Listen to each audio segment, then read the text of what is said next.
Alléluia, chers frères et sœurs dans le Seigneur Jésus-Christ, suprême évangéliste Oli Isaac Kono. Ton pasteur prie pour toi pour que tu aies de l'argent, pour que tes activités marchent. Ton pasteur, ton visionnaire, ton chargé, ton berger prie pour toi pour que tu connaisses la prospérité dans tes entreprises, que tu aies beaucoup d'enfants, beaucoup de femmes, que tu aies beaucoup de millions, beaucoup de maisons, beaucoup de voitures. On lance des séances de prière pour que tu puisses acheter encore beaucoup de parcelles et que pour que tu aies des millions et des milliards dans ton compte en banque. Mais est-ce que ton pasteur t'a dit que tu laisseras tout? Est-ce que ton pasteur t'a parlé de ce grand jour, le jour de l'enlèvement où ceux qui auront fait la volonté du Seigneur s'envoleront vers lui pour régner et pour juger, pas pour être jugé, mais pour être jugé avec lui. Lorsque tu vas lire le livre de l'Apocalypse 20, tu comprendras que même si tu es milliardaire, multimillionnaire aujourd'hui, il faudrait que tu aies part à la première résurrection.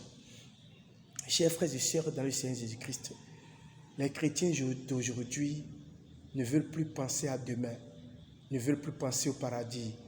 Mangeons ici, réjouissons-nous ici, comptons des millions ici et c'est fini.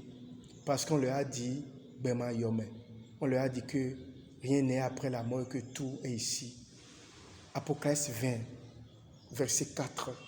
Et je vis des trônes, et ceux qui s'y assirent furent donné le pouvoir de juger.